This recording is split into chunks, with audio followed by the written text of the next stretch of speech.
할렐루야. 오늘 대림절 셋째 주일에 예수님을 기다리는 마음으로 주님의 성전에 나와 하나님께 예배하시는 우리 사랑하는 송파교회 모든 성도님들에게 주님의 크신 은혜와 사랑이 가득 넘치시기를 주님의 이름으로 축원드립니다. 우리 옆 사람에게 이렇게 밝게 웃으시면서 인사하겠습니다. 참 예수님의 얼굴이 보이네요. 이렇게 인사합시다.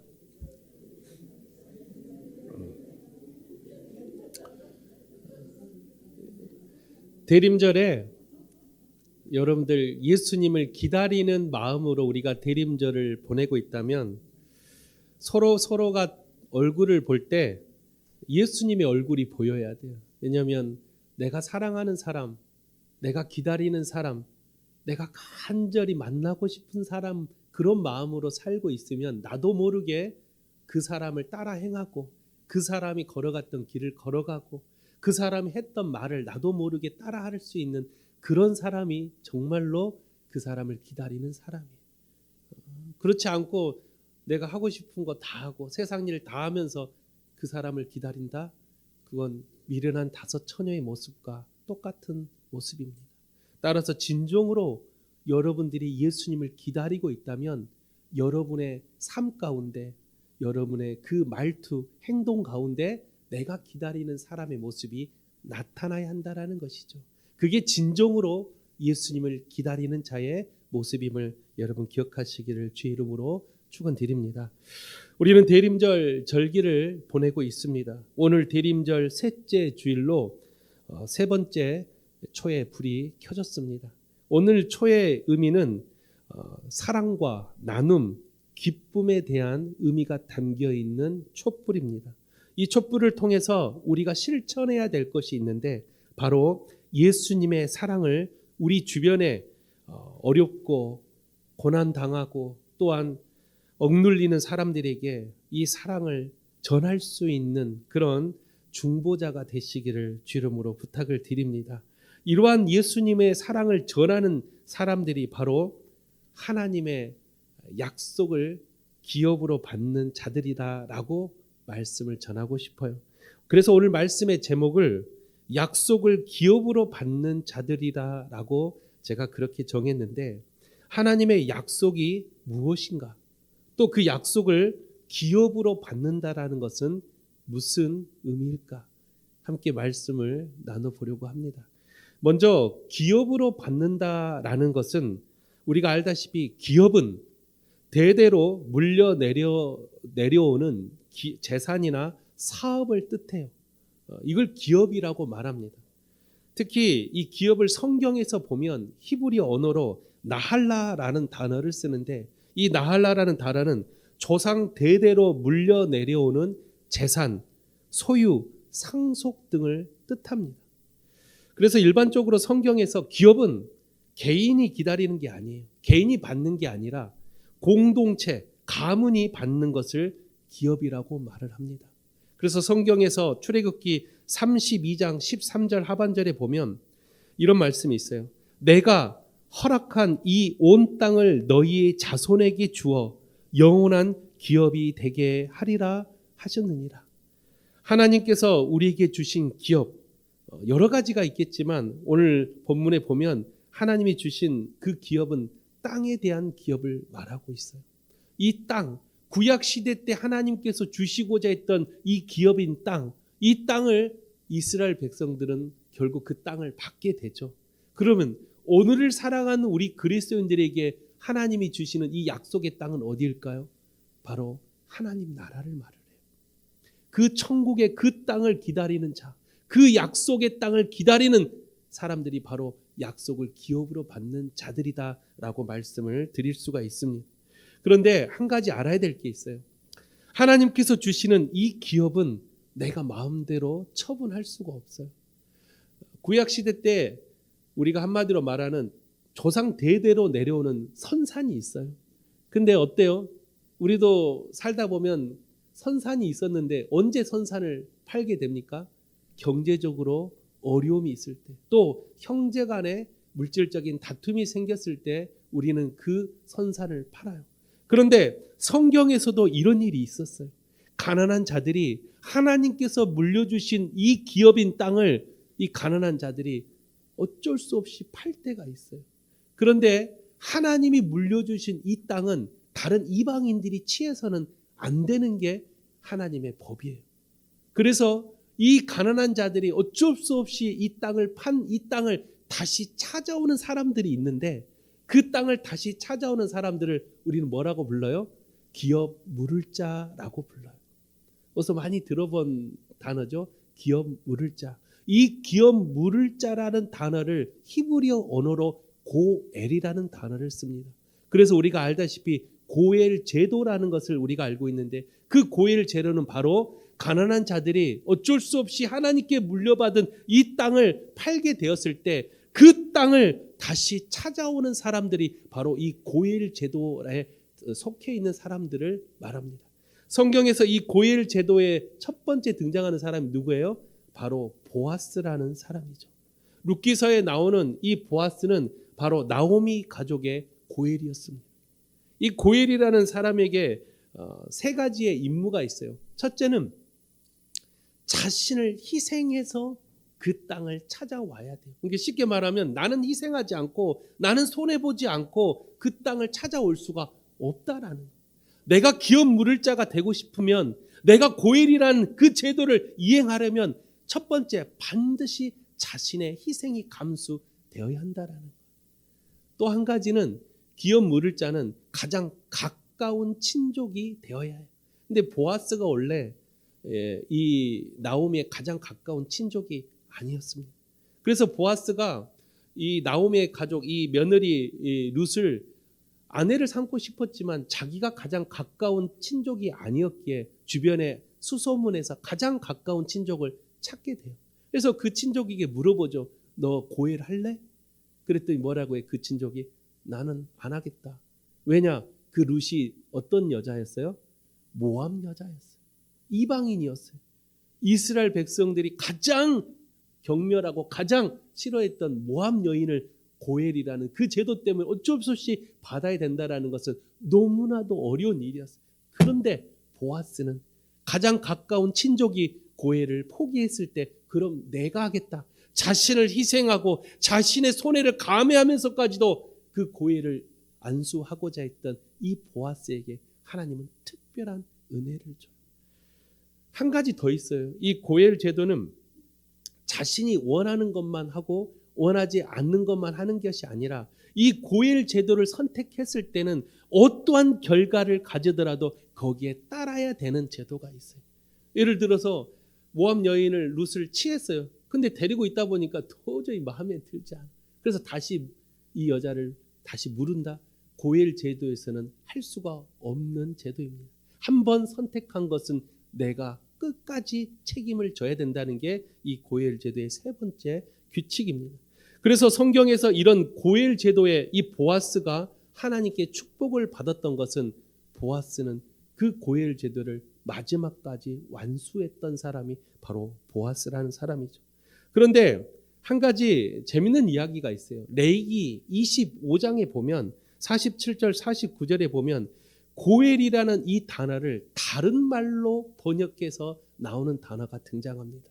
고엘이라는 단어의 의미는 똑같은데 다른 단어로 번역해서 등장해요. 그 단어가 바로 속량이라는 단어예요. 이 고엘과 속량은 같은 뜻입니다. 그런데 왜 이렇게 다른 단어로 번역이 됐을까? 속량이라는 기본적인 뜻이 뭐예요? 이 속량도 자신의 물질을 손해보면서까지 그 노비의 신분을 풀어주는 것을 속량이라고 불러요. 말 그대로 다른 집에 노비로 잡혀있는 그 종을 내가 내 돈을 들여서 그 노비를 사가지고 와서 내 종으로 삼는 게 아니라 이 노비를 풀어주는, 희년 제도처럼 이 노비를 풀어주는 걸 바로 속량이라고 불러요. 그러면 여러분 잘 생각해 보세요. 고엘과 이 속량이 하고 있는 이 모든 모습의 형태가 누구를 뜻해요? 바로 예수 그리스도를 뜻해요. 예수님은 고엘처럼 자신을 희생해서 자신이 사랑하는 수많은 천대받고 소외받고 억눌러 있는 사람들이 찾아가서 그 사랑을 전했던 사람이 바로 예수님. 또 속량이라는 이 단어를 보면 자신을 희생하면서까지 십자가에서 죄사함의 종 되어 있는 사람들을 구원해 주시는 그 은혜를 바로 예수님께서 하셨다는. 제가 이렇게까지 고엘과 속량에 대해서 설명하는 것은 예수님은 우리에게 기업 물을 자라는 것을 설명하기 위해서입니다. 예수님은 기업 물을 자이면서 속량이라는 그 단어를 완벽하게 수행하신 분이 바로 예수 그리스도라는 것입니다. 오늘 우리가 하나님의 약속을 기업으로 받는 자들이 되어야 한다라고 말씀을 가지고 시작을 하려고 하는데요. 하나님의 약속은 바로 구원을 뜻합니다. 그리고 그 구원을 우리가 기업 물을 자가 되어 그 끝까지 어떠한 손해를 보더라도 그 구원을 뺏기지 않고 완벽하게 완수할 수 있는 사람이 바로 하나님의 약속을 기업으로 받는 자들이라는 것이 바로 오늘 본문의 말씀이라는 것이죠. 그런데 하나님의 약속을 기업으로 받기 위해서는 세 가지를 반드시 기억해야 돼요. 첫째, 약속을 기업으로 받기 위해서는 오늘 본문 12절을 기억해야 됩니다. 본문 12절에 뭐라고 나와 있어요? 게으르지 아니하고 믿음과 오래 참음으로 말미암아 약속들을 기업으로 받는 자들을 본받는 자 되게 하려는 것이니라. 첫 번째로 하나님의 약속을 기업으로 받기 위해서는 게을러서는 안 된다라는 거예요. 게으르지 아니하고 믿음과 오래 참음으로 하나님의 그 약속을 기업 물을 수 있어야 된다라는 거예요. 우리가 신앙생활 하다 보면 첫사랑을 잃어버릴 때가 찾아와요. 누구든지 처음 그 첫사랑의 신앙이 다 있어요. 여러분, 예수님을 만나고 교회를 우리가 섬기다 보면 내 안에 그 첫사랑을 경험할 때가 있어요. 그런데 시간이 지나다 보면 이 첫사랑이 식어져요. 그러다 보니까 어떻게 돼요? 첫사랑이 있을 때는 내가 교회 가는 발걸음이 너무나도 행복해요. 아니요, 또 가고 싶고 또 가고 싶어요. 오지 말라 해도 또 가고 싶어요. 왜요? 내 안에 그 첫사랑의 설레임이 너무나도 주님을 만나고 싶어하는 그 간절함으로 나도 모르게 내 발걸음이 늘 주님을 향하고 있는 영적 부지런함이 있다라는 거예요. 그런데 이 첫사랑이 식어지기 시작하면 어느 순간 믿음의 매너리즘이 찾아와요. 이 믿음의 매너리즘이 찾아오면 점점 교회 가는 발걸음이 더뎌집니다. 하나님을 찬양하는 우리 입술이 점점 메말라갑니다. 이러한 여러 가지 모습들이 게으름으로 변하고 심지어 게으름을 넘어서 뭘로 변해요? 불평과 원망으로 변합니다.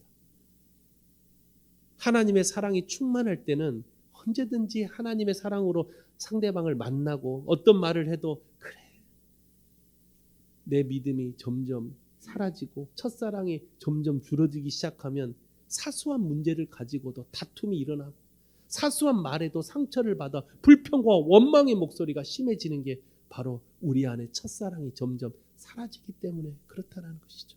따라서 하나님의 약속을 기업으로 받기 위해서는 게으르지 않아야 돼요. 언제나 영적 부지런함이 있어야 되고 영적 간절함이 있어야 되고 내 안에 영적인 열정이 있어서 언제나 하나님과 함께 하고자 하는 내 마음의 간절함이 있어야 된다는 그런 사람들이 바로 하나님의 약속을 기업으로 받을 수 있는 사람이라 말할 수 있어요.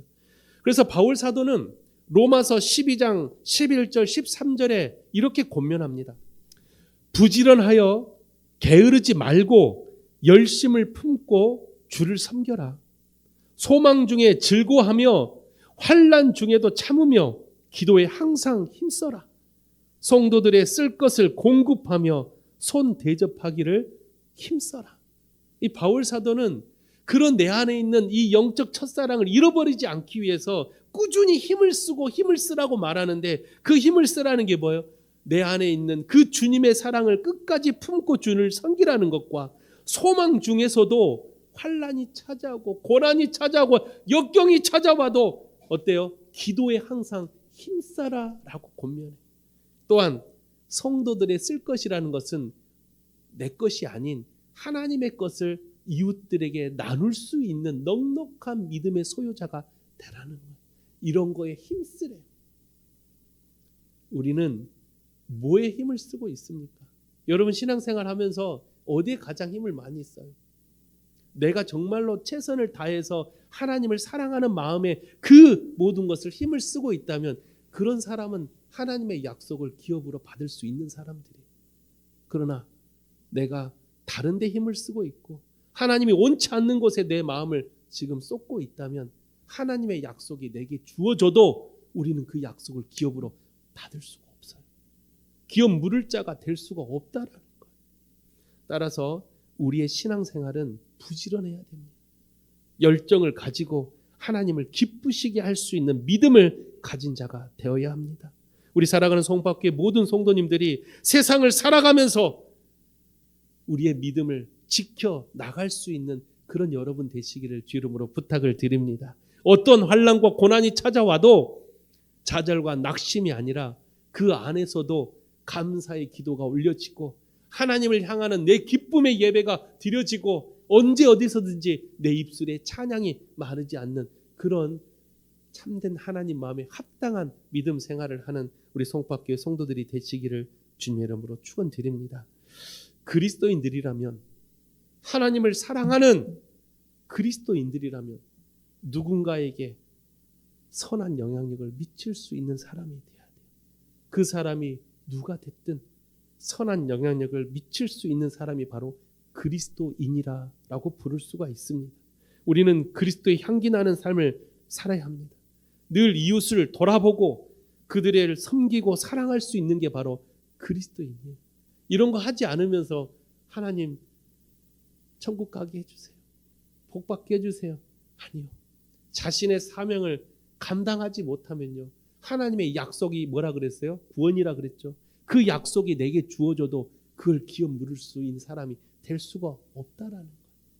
내게 주어진 사명을 끝까지 완수하시고 힘들더라도 주님께서 주신 사명을 더 세상에 펼쳐나가십시오. 여러분 그러다 보면 지칠 때가 찾아와. 그때 어떤 말씀을 보냐? 오늘 본문 10절의 말씀을 꼭 기억하십시오. 신앙생활 하면서 성도들을 잘 섬기는데 지칠 때가 찾아와, 힘들 때가 찾아와. 그때 오늘 본문 10절을 꼭 기억하십시오. 우리 10절 다 같이 한번 묵상해 보겠습니다. 시작. 하나님은 불의하지 아니하사 너희 행위와 그의 이름을 위하여 나타낸 사랑으로 이미 성도를 섬긴 것과 이제도 섬기고 있는 것을 잊어버리지 아니하시는도다. 할렐루야. 하나님은요, 우리가 지극히 작은 것에 한 것을 하나님께 한 것이다라고 말한 것처럼 우리가 사소한 거라도 성도를 위해서 섬기고 있는 것을 하나님은 절대로 잃어버리지 않는다라는 거예요. 여러분 꼭 기억하십시오. 신앙생활 하다가 힘이 들고 어려움이 찾아오고 내가 영적인 고난이 찾아왔대, 이 말씀을 꼭 기억하면 내가 지극히 작은 것을 했는데 하나님은 기억하고 계신데, 지켜보고 계신데, 그런 말씀이 내 안에 가득 차 있는 사람들은 여러분 힘들어도 다시 일어나게 돼 있습니다. 내가 하나님의 말씀대로 살려고 노력하다가 혹시 넘어졌다 할지라도 다시 일어설 수가 있는. 왜? 주님이 지켜보고 계신데, 주님이 내가 작은 선행을 다 기억하고 계신데, 얼마나 은혜되는 말씀입니까? 여러분 그런 신앙생활을 하다 보면 저절로 힘이 나고 마음속에 즐거운 신앙생활, 하나님의 그 사랑을 경험하고 날마다 하나님과 함께하는 행복한 신앙생활을 할 수가 있다라는 것이죠. 여러분 힘들어도 더 열심히 부지런히 주님을 섬기십시오. 여러분의 섬김이 천국에서 빛이 나시기를 주님의 이름으로 축원드립니다. 두 번째로, 하나님의 약속을 기업으로 받기 위해서는 변치 않으시는 주님을 붙들어야 된다는 것이죠. 오늘 본문 17절입니다. 하나님은 약속을 기업으로 받는 자들에게 그 뜻이 변하지 아니함을 충분히 나타내시려고 그 일을 맹세로 보증하셨나니. 우리가 하나님의 약속을 기업으로 받고 있어요. 그렇게 하려고 노력합니다. 그렇게 하려고 끝까지 지금 주님 앞에 매달리고 있어요. 그런데 순간순간 내 손이 자꾸만 세상을 움켜잡으려고 할 때가 있어요. 그럴 때 우리는 오늘 하나님이 이 말씀을 기억해야 돼. 하나님이 내게 주신 그 약속은 절대로 변하지 않는다라. 우리가 변해요. 우리의 마음이 변하고 우리의 믿음이 변하는 것이지 하나님의 사랑은 절대로 변하지 않는다라. 성경에 보면요, 하나님께서 약속하셨던 것들이 참 많이 등장해요. 오늘 본문에도 그 대표적인 하나님의 약속을 어떤 이야기로 시작해요? 아브라함에게 하셨던 약속에 대한 이야기를 합니다. 하나님께서 아브라함에게 하셨던 두 가지의 약속이 있죠. 어떤 약속이에요? 땅의 축복과 자손의 축복을. 언제 약속했어요? 이 아브라함에게 어느 날 찾아가요. 이 우상을 섬기던 정말 보잘것없는 집안이었는데 하나님이 아브라함을 찾아가서 야, 너 본토 친척 아비 집을 떠나 내가 지시할 땅으로 가라. 그러면 내가 너에게 이 축복을 줄 텐데 하나는 땅의 축복을 주고 하나는 자손의 축복을 줄게. 근데 그 당시 유대 사회에서, 그 당시 고대 근동 지방에서는 자신의 이 지파를 벗어서 다른 부족에 들어가게 되면 돌에 맞아 죽습니다. 그런 시대 속에서 내가 죽으면 죽으리라는 마음으로 하나님이 약속하신 그 땅을 향해 걸어가는 그 아브라함의 순종의 모습을 보시고 하나님은 그 약속을 성취시켜줘요. 어떻게 성취했습니까? 자손의 축복은 아브라함의 씨였던 야곱의 12지파로 자손의 축복으로 안성시켜 주시고, 땅의 축복은 젖과 꿀이 흐르는 가나안 땅을 주심으로써 그 땅에 대한 축복이 완성되었다라. 1차적으로 하나님의 약속이 다 이루어졌지만 영적인 축복은 아직 남아있어요. 마지막 땅 하나님의 나라를 우리에게 주시겠다라는, 끝까지 하나님의 그 말씀에 순종하는 자, 주님의 그 약속을 내 마음속으로 믿음으로 지켜나가는 자는 하나님께 주시는 자손의 축복, 땅의 축복 여러분에게도 동일하게 성취되어진다라는 거예요. 따라서 하나님의 약속은 변하지 않아요. 성경에 하나님이 하셨던 약속들은 다 1차적으로 성취가 됐어요. 딱 하나만 빼고. 그게 뭐예요? 다시 오실 예수 그리스도. 그거 하나 빼고 하나님의 약속의 말씀은 다 성취됩니다. 그만큼 하나님의 말씀은 변하지 않는다라는. 그래서 바울 사도가 고린도 후서 1장 20절을 통해서 이렇게 고백합니다. 이걸 이제 개역 성경이 아니라 현대인의 성경으로 제가 가져왔어요. 현대인의 성경으로 고린도 후서 1장 20절을 보면 이렇게 말씀을 합니다. 하나님이 아무리 많은 약속을 하시더라도 그것이 그리스도 안에서 예라는 응답으로 이루어지기 때문에 우리가 그리스도를 통해 아멘하고 하나님께 영광을 돌리게 되는 것입니다. 그래서 우리가 기도할 때마다 마지막 뭘로 기도가 맞춰져요? 예수님의 이름으로 기도합니다 하고 아멘 해요. 예수님의 이름으로 아멘 하는 것. 이 바울 사도가 했던 이 말씀대로 우리는 기도하고 있는 거예요. 하나님께서 우리에게 뭘 주겠다, 너희 이거 뭐 주겠다 약속을 많이 하실지라도 그 약속은 뭘로 이루어진다고요? 예수 그리스도를 통해서 이루어지고 그 예수 그리스도를 믿음으로 우리가 아멘이라고 고백할 때 하나님의 약속이 성취되어진다라는 거예요. 이게 얼마나 중요한 메시지인지 아십니까? 우리가 하나님께 받은 축복이 많이 있지만 그 약속을 다 이루지 못하는 것은 우리 입술에 아직도 예수 그리스도를 아멘으로 고백하지 못하기 때문에 그래요.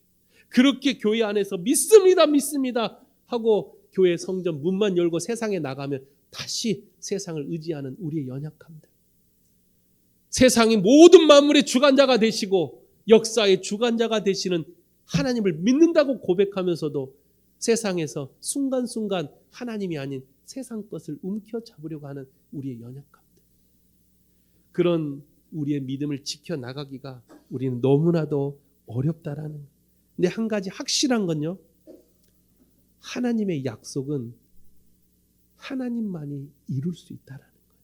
아무리 세상의 권력과 세상의 물질과 세상의 사람들이 막강한 힘을 가졌다 할지라도 하나님의 섭리 역사는 그 누구도 바꿀 수가 없어요.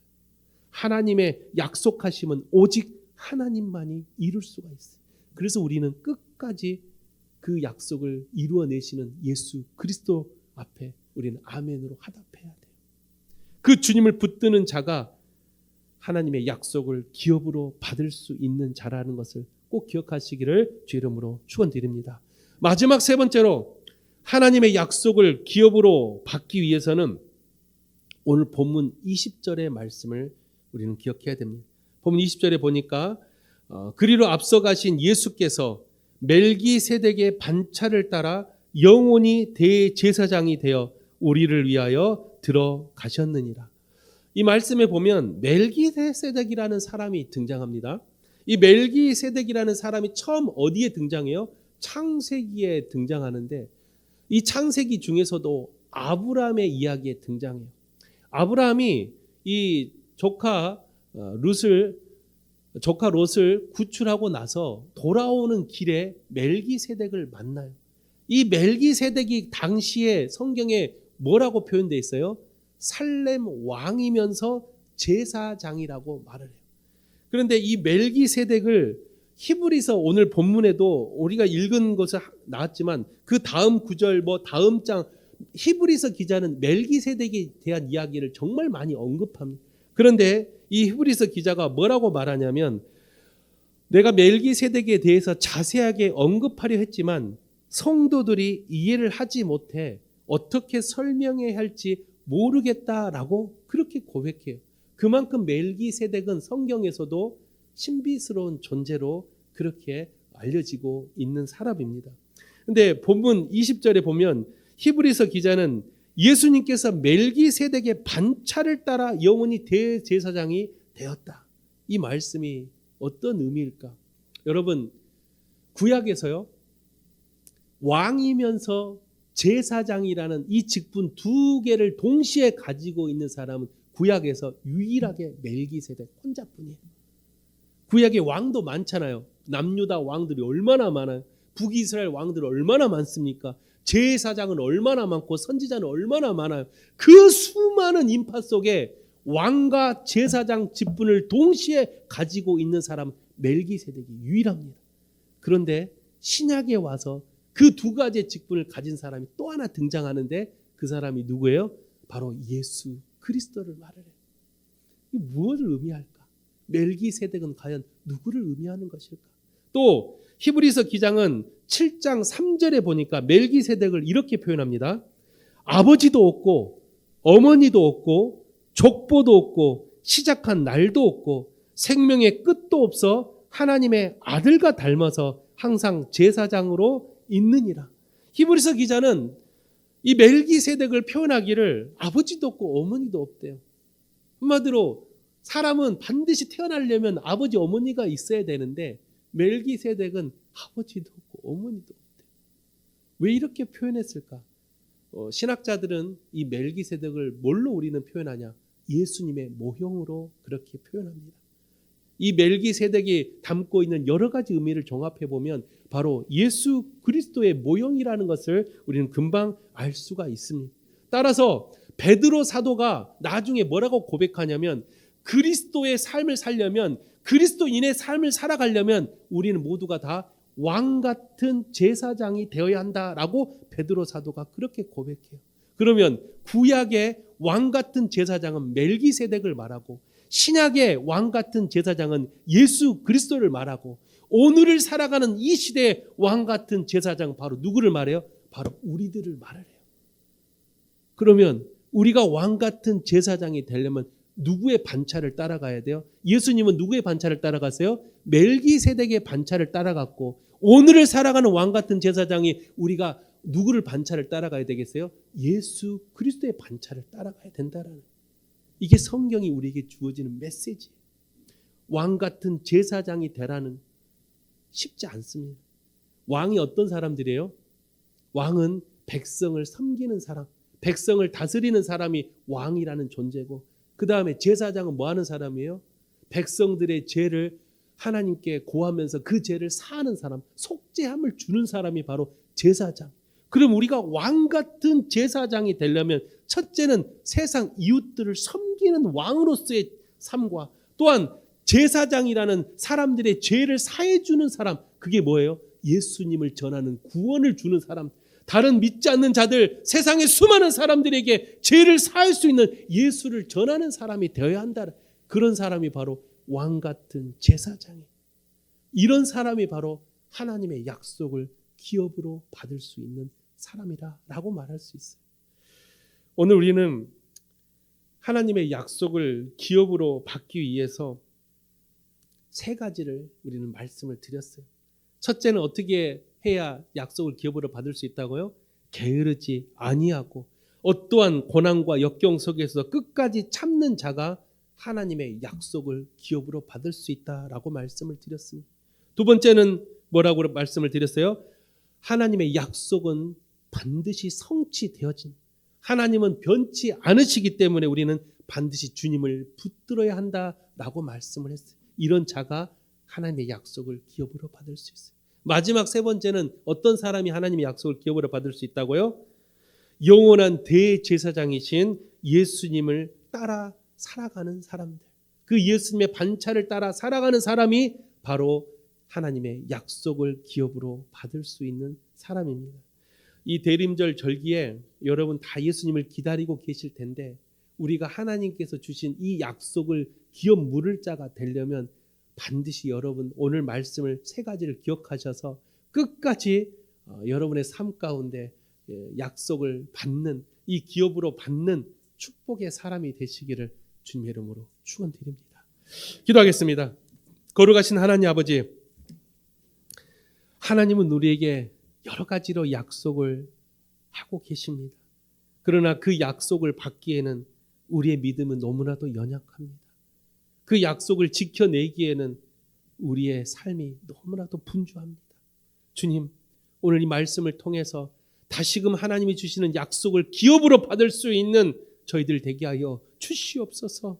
신앙의 열정을 가지고 게으르지 아니하고 끝까지 주님만을 섬기게 하여 주시옵고, 하나님의 약속을 붙들고 변치 않는 주님 앞에서 오늘도 부르짖을 수 있는 저희들 되게 하여 주시옵고, 영원한 대제사장이신 예수 그리스도의 반차를 따라 오늘도 주님 가신 그 길을 나도 따라가겠노라고 결단하는 우리 사랑하는 모든 송파교회 성도들이 되어 어떠한 어려움 속에서도 하나님의 약속을 끝까지 기업으로 받을 수 있는 그런 기업 물을 자가 되어 하나님 나라에 모두가 다 함께 들어가는 복된 성도들이 되게 하여 주시옵소서. 모든 것을 주께 탁하며 살아 역사하신 예수 그리스도의 이름으로 기도하옵나이다. 아멘.